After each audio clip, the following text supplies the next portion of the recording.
Saludos a todos ustedes y vamos a continuar con los temas teóricos de patología especial. En esta ocasión vamos a ver patología ósea. Sabemos que cuando uno nace, el cuerpo de un bebé contiene aproximadamente 300 huesos. A la larga, estos acaban fusionándose para pasar a formar el esqueleto de 206 huesos de una persona adulta. Estos 206 huesos constituyen el 12% del peso corporal total del adulto. Sabemos que las funciones del tejido óseo es, primero, más importante el soporte mecánico del esqueleto, la transmisión de fuerzas musculares para poder realizar la actividad, la protección de vísceras, por ejemplo en el caso de la caja torácica, que protege vísceras importantes, la hemostasia mineral y la producción de células sanguíneas.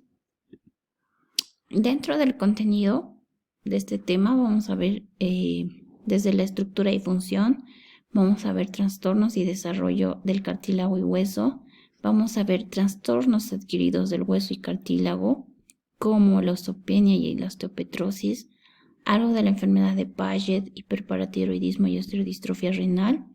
Vamos a ver las fracturas, osteonecrosis, osteomielitis y los tumores que los vamos a clasificar en tumores formadores de hueso, como el osteomastoide y osteoblastoma, el osteosarcoma, los tumores formadores de cartílago, como el osteocondroma, los tumores de origen desconocido como el tumor de Ewing, el tumor de células gigantes y el quiste óseo neurismático, y los tumores similadores de neoplasia primaria como el defecto fibroso cortical y la displasia fibrosa. Entonces, empezando a hablar un poco de la estructura y función, sabemos que la matriz ósea está compuesta en un 35% de osteoide y un 65% de material mineral. El osteoide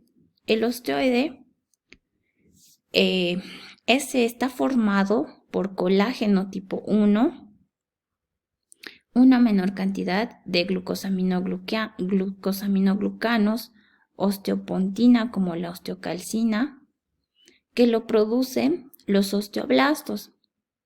Esta se encarga de la formación, mineralización y hemostasia del calcio.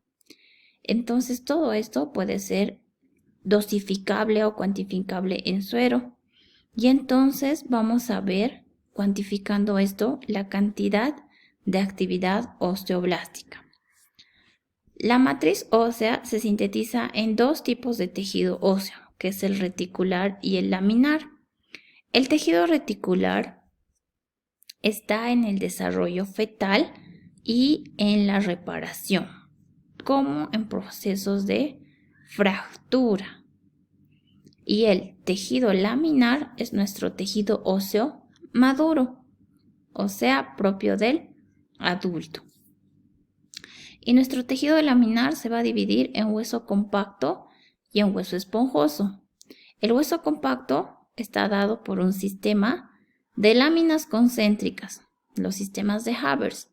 Y el hueso esponjoso nos va a mostrar sobre todo espículas óseas, cada uno localizado en diferentes partes del cuerpo, ¿no?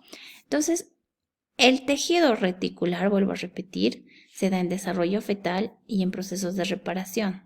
O sea que en un adulto normal no tendríamos por qué ver tejido óseo reticular, a menos que esté pasando por un proceso de reparación, por ejemplo, de una fractura. Y el tejido reticular entonces va a ir a sustituir al tejido laminar, ¿no? La hidroxiapatita entonces es el material que le da la dureza y actúa como un depósito de 99% de calcio y 85% de fósforo. Estas son las tres líneas celulares del tejido óseo, que son el osteoblasto, el osteoclasto y el osteocito. Bueno, vamos primero en orden. El osteoblasto son células secretoras con capacidad de dividirse. Están unidas a otros osteoblastos y osteocitos por nexos. Entonces son células monomorfas, monocelulares de núcleos centrales o periféricos, que se encargan, como les decía, se localiza en la superficie, como vemos acá, en la superficie de la matriz, sintetiza, transporta y ensambla la matriz y por ende regula la mineralización. Luego de estos vienen los osteocitos. Se diferencian de los osteoblastos porque estas quedan rodeadas ya de matriz ósea. Entonces esta se encarga de mantener estable el tejido óseo.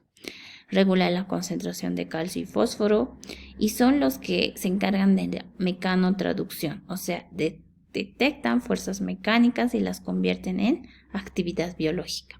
Luego vienen los osteoclastos, que derivan de células hematopoyéticas mononucleares y se encargan sobre todo de la resorción y la remodelación ósea. Es decir, estos son los que van a ir a eliminar la matriz. Entonces, esta la secreta o la crea, la mantiene y la elimina, en palabras vulgares, ¿no? Aquí está, entonces dijimos que el osteoblasto está en la superficie de la matriz. Nuevamente es la que se encarga de sintetizar la matriz. Y el osteoclasto, como una célula gigante multinucleada, que es encargada de la resorción o eliminación ósea. Ambos entonces tienen que estar en un total equilibrio. Esta crea matriz y esta célula elimina matriz. Si esta crea mucha matriz y esta no elimina, pues va a dar lugar a una patología. Si esta crea poca matriz y esta célula va a eliminar mucha matriz, otra patología, como vamos a ver más adelante. Entonces ambas células tienen que estar en un constante equilibrio, ¿ya? Y el osteocito, que es la célula que se va a encargar de mantener las células maduras, ¿no? De mantener la matriz celular. El proceso de osificación endocondral, habíamos visto en embriología, que esta ocurre durante la embriogénesis. Los condrocitos en el interior del cartílago de crecimiento, entonces van a pasar por estas zonas, ¿no? Por estas fases, la zona de reposo, que se va a activar la adenohipófisis por la hormona del crecimiento. Proliferan gracias a la T3 y la paratormona. Llegan a una zona de hipertrofia, una zona de calcificación para finalmente llegar a la zona de osificación, dando lugar al tejido óseo ya osificado. Y acá vemos desde el collar óseo, a partir del molde de cartílago, que es el primordio, que más o menos se forma a las 8 semanas, el condroclasto elimina la porción central del hueso. En la diáfisis, los osteoclastos depositan la cortical, ¿no? Y dan lugar al centro de osificación primario. Esta sigue haciendo un crecimiento radial. Esta vez, en la epífisis, avanza de manera centrífuga, dando lugar al centro de osificación secundario. Entonces, todo este proceso de osificación endocondral es un proceso embriológico por el que vamos a tener la formación del tejido óseo. Vamos a empezar entonces hablando de los trastornos del desarrollo de hueso y cartílago. Y tenemos dos trastornos importantes que son la disostosis y la displasia. La disostosis se da por migración y condensación de las células mesenquimales. Puede tener un origen embriológico y da lugar a patologías como la aplasia, dedos supernumerarios, sindactilias, craneosinostosis, fusiones anómalas de hueso. Y tenemos patologías por desorganización global del hueso o cartílago, que dan lugar a las displasias.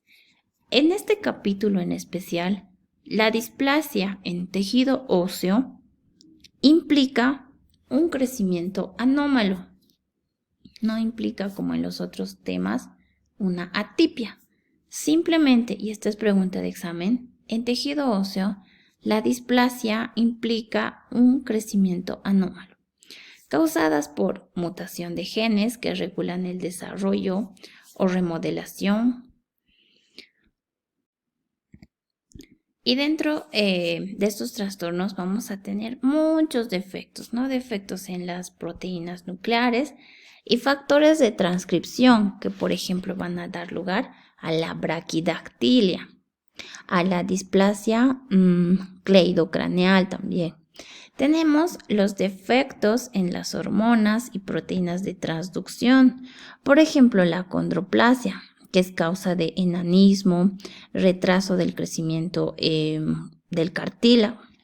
Tenemos defectos en proteínas estructurales extracelulares, por ejemplo, la osteogénesis imperfecta. La osteogénesis imperfecta, entonces, que es una deficiencia de colágeno tipo 1, en el que hay huesos de cristal o escasez de hueso que provoca una fragilidad ósea extrema, ¿no? Tenemos varios tipos. Tenemos defecto en las vías metabólicas, como es la osteopetrosis, que es en realidad un tesaurismo lisosómico. Es la enfermedad de los llamados huesos de mármol o enfermedad de Albert-Schumberg, que se caracteriza por la disminución en la resorción ósea, o sea, no hay eliminación, no hay actividad osteoclástica, no hay mucha eliminación de tejido óseo y hay una esclerosis ósea simétrica difusa por alteración de la formación o de la función de los osteoclastos. Y por eso ven en la radiografía la presencia bien fuerte, ¿no? De estos huesitos de mármol, porque hay mucha actividad, alteración en la formación de la función de los osteoclastos. Tenemos la deficiencia de la degradación de macromoléculas, como los mucopolisacáridos, ¿no? Una mucopolisacaridosis en este caso. Vamos a hablar entonces de la osteopetrosis, que son defectos en vías metabólicas.